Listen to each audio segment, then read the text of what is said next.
some evidence, and one of them, Phil, we knew Texas was better.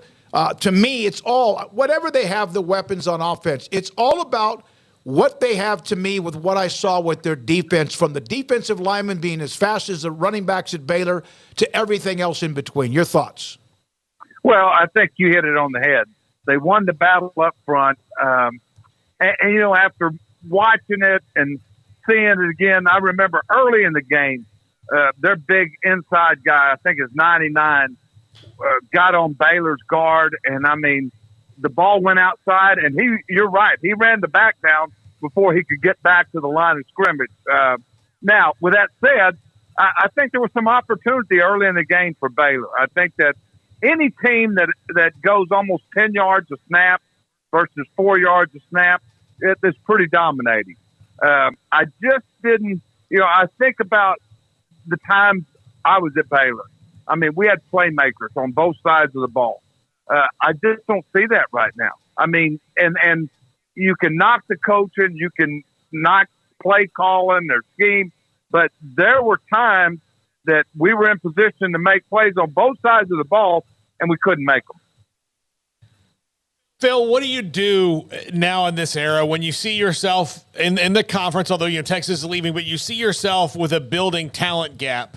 How do you have to address that quickly? Obviously, you can't do it about it in season, but do you have to make a drastic change to what you do recruiting-wise, transfer portal-wise, and all that moving forward? Well, I think, number one, you better worry about the season at the moment. And you better quit worrying about the naysayers, the Twitter, and you better get the bunker mentality.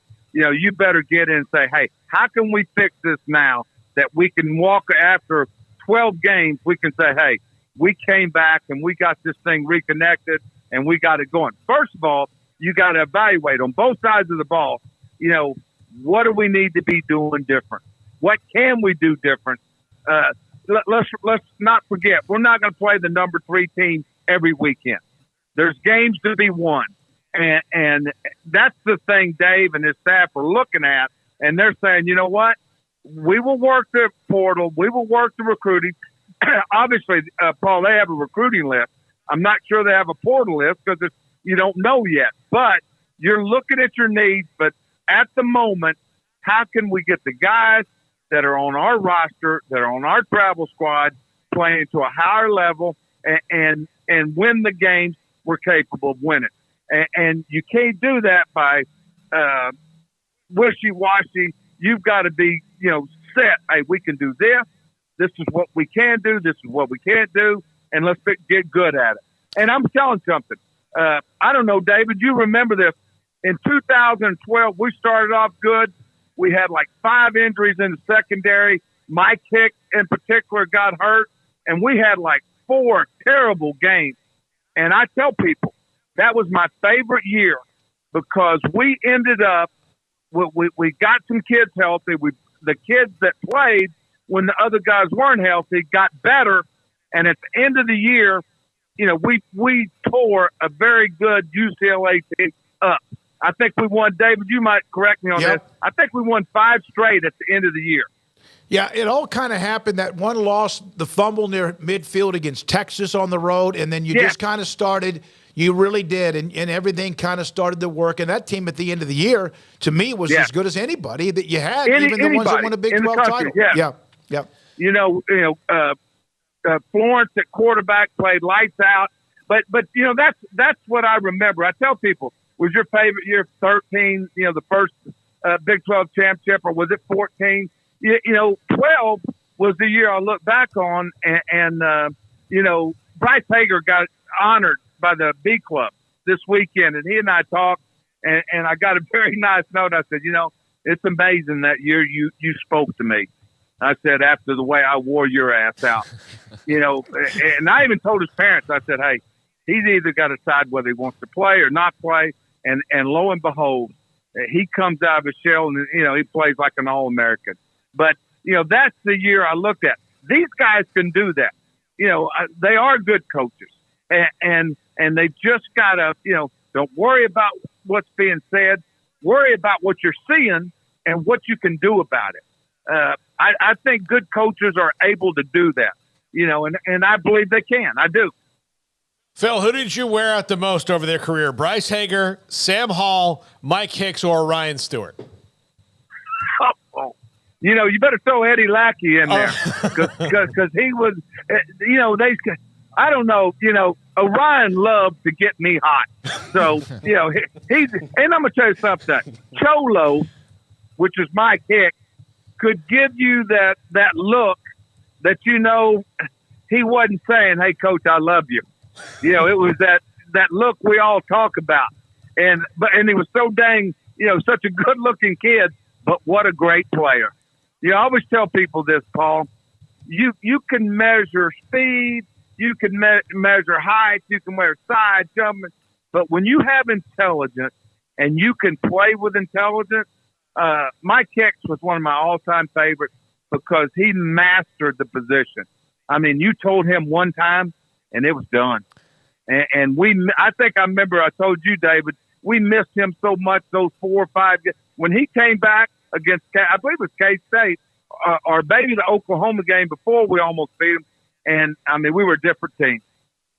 I think you kind of touched on this with the Bryce Hager thing, but, Coach, one of the deals with this Baylor team right now is that they're young, there's some inexperience there, and I know that one of the only ways to get that is to get experience. But if you're Dave Aranda, how do you approach some of these young guys and let them know, or the other coaches, of like, it's time to grow up and you have to grow up now and there's not much of a choice in the matter? I mean, how do you kind of try to get that going with those guys who may not be quite ready to step fully into the spotlight just yet? Well, I think, talking, I mean, keeping them aware of the situation is fine. But there's got to be a sense of urgency. And I'm not saying you have to do I'm not saying I was the perfect, but I want to see some sense of urgency. And I think that just a little bit more emotion by everybody, to just get the general feeling. That's what I thought Todd was able to do. And I know Vic Beloya is as tough as anybody. Get them saying, "Hey, you know what? We're challenged. We're in a corner. Let's get our ass ready to fight and come out of this thing. If you're in our way, you're fixing to get it." And get a mentality of almost, us against everybody else. And I think that comes from the coaching staff. And I think that, and I think they're all have done it before. And I think right now we need to see some guys step up, because leaders are derivatives of how they're led. So if I get a sense of urgency, by God, I'm going to tell you something. I promise you today, Bryce Hager will tell you, when I let him take the field, I made damn sure, I took great pride that he better be motivated, he better be knowledgeable, and he better be tough. And I think that's where this coaching staff can take charge of that. Whatever you're doing, turn it up. Turn it up. Because right now, we're not where we want to be. Turn it up. And like I said, I'm not a coach basher. I think every one of them can do that. And I know they're good coaches. And there's games, once again, there's games on that schedule to win. Let's go get them. Phil, there were other games. Obviously, Ohio State beats Notre Dame at the buzzer, so to speak. Oregon just boat raced Colorado from the start. Florida State with a critical win coming back against Clemson. Did you get a chance to watch much of any of those, even if highlights, and your thoughts about them? I really enjoyed the Ohio State Notre Dame game. It was a battle royal. It was heartbreaking. I don't know if you saw the end, but Notre Dame played with 10 people the last 2 plays. And they're killing the coach up there. And until you've ever lived it, you people say there's no way that could happen. Yes, it happened. When you get in the stadium with 90,000, they call a timeout. You bring guys over. You change personnel groupings. It was a mistake, and it was costly because on the end of the game with 3 seconds left, they ran a zone read right where the defensive end would have been, and they had a great call. They were bringing the safety off the edge. He thought he had inside help. They would have stopped it. So it was a great game. Both teams give and take. I thought Florida State, Norvell has really done a good job. They're playing with confidence. Their quarterback, to win at Death Valley and Clemson is awesome. And of course, I think Dan Lanning is showing people that he's got great confidence in his team. I think that unfortunately for Dion and them, he's done a great job. Their staff has done a great job. I think he probably knew they were probably outgunned in that game. And then sometimes when it starts off bad, they weren't able to recover. I think the games are really starting to get good, and I thought there was some real good games last week. Phil, what do you think that schools like Alabama and Clemson have to do Alabama looks like they bounce back pretty nicely, but they might have kind of similar problems depending on the opponent every single week. But to get back their juice on offense. Well, I think it all starts with quarterback. If you look at Alabama, he played really well, but he didn't play it down against South Florida. And, and of course, my brother Jerry, Dave, his favorite saying, a coach's best friend is the bench. He set his butt on that bench, and he came out and played at a higher level, protected the ball better, and really did a nice job, especially the second half. I'm not sure Alabama this year is going to be a dominant team because I don't think, you remember the receivers they used to have, the Judys, the Waddles, and you can go on and on. The kid at Philadelphia, and the quarterbacks. I just don't think they're there yet, and I think that's also affecting their defense. So, I think Clemson is in a transition. He made a conscious decision not to use the portal, going to keep building on high school. And don't get me wrong, people say, "Oh, they're down." That was a hell of a game against a very good team. I don't believe they're down, but I think that they've probably, got to reevaluate a little bit. They're thinking on this portal because they're only a player or two away from being dominant. Phil, the Texas Tech and Joey McGuire, their quarterback is now out, Shuck, and they've got a good young quarterback in Baron Morton, but the expectations and a lot of the hype, we always hear about Texas and but there's been a lot of buildup about Texas Tech, and a lot of it was something they were saying too. They're now 1-3. Their quarterback is gone, although Morton is good. Your thoughts about being in that position, and how does Joey rally the troops? Well, I had a conversation today with a very prominent head coach, and one of the things brought up is Joey is a motivator. He is a feel-good coach, and he's got his work cut out because, that it's easy when you're standing in front of them and you just beat Texas and you say, hey, the Big 12 goes through Lubbock. But, I know the expectations. And being at 1-3, he's got a challenge. That was a game at the end of the game. They just weren't able to manage to win it. And I think the quarterback is a good player. And I think sort of what I said about Baylor, you're looking at the same thing. You know what? Nothing's going to change. You're 1-3. You played 4 games and you've had one successful game, and you find a way to win. He's got the same challenge to get his guys to play at a higher level, evaluate what they do good, what they do. It really doesn't change. Like anybody that has a business, you're constantly looking at what makes you better. Now, when you're touting yourself, and I say this all the time, less is more as a coach. You respect all and fear none. And I think everybody's using the term, you've made it personal. You know what? In college football today, any high school, if it's not personal to begin with, you're not the coach or player I want on my team. When I talk about personal, I'm talking about pride. As hard as you work, the hours that you spend preparing, that is a personal pride. So every game should be personal.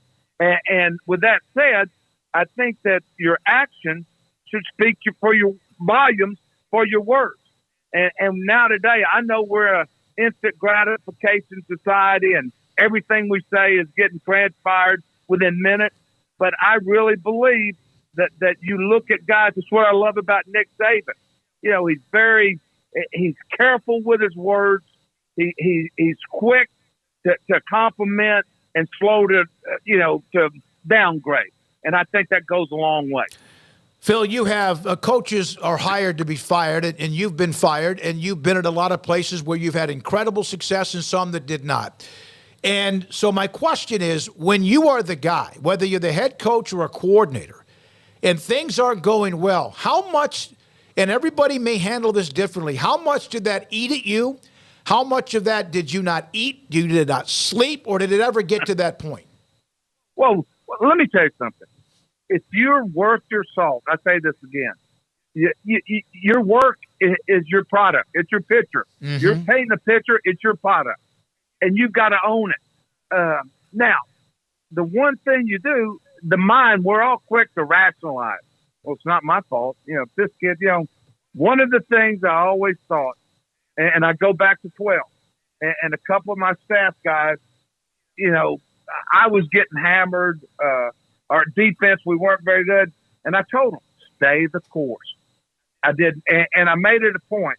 I didn't blame people. I said, listen, we're in this together. This is what we got to do to work out of it. I talked every day about, sticking together, taking that next step, challenge, doing what we could do. And I said, be the best coach you can be. If you spend time and you tell people, well, I can't sleep, but, to me, that's weak. I don't want to do that. Now, I know, I knew the sense of urgency. I'll never forget one of my most anxious moments was our last game in 12 was against Oklahoma State. They were talented. And Todd Monken was the offense coordinator. Do you remember that? And they had a receiver. I don't remember his name. And actually, he was held to stop. But I said, we've got to find a way to beat them. And we did. We went out. I was nervous. And I remember one of my coaches, he goes, I've never seen you this nervous. Because it was a game to get us into the Holiday Bowl. But at the same time, I didn't want my guys thinking, oh, hell, I'm worried about firing. I tell my son-in-law, I tell any coach I work with, don't be afraid of the situation. If this thing scares you, you don't need to be in this business. I have a feeling of this. You can get everybody on the radio, television that has never done it, tell you what to do. But I worry about the people I would ask advice to. If they're telling me that we're screwing it up, then that's when I worry. And I think you've got to departmentalize situations, and this is one of them. Thank you as always. It's great to have you on the show. The chat room loves hearing you. The truth serum, the insight, the experience, and knowledge. Thank you so much, Coach. Hey, guys, let's go get them. Thank you. Bye-bye. Phil Bennett, longtime college football coach, head coach at SMU. Didn't go well.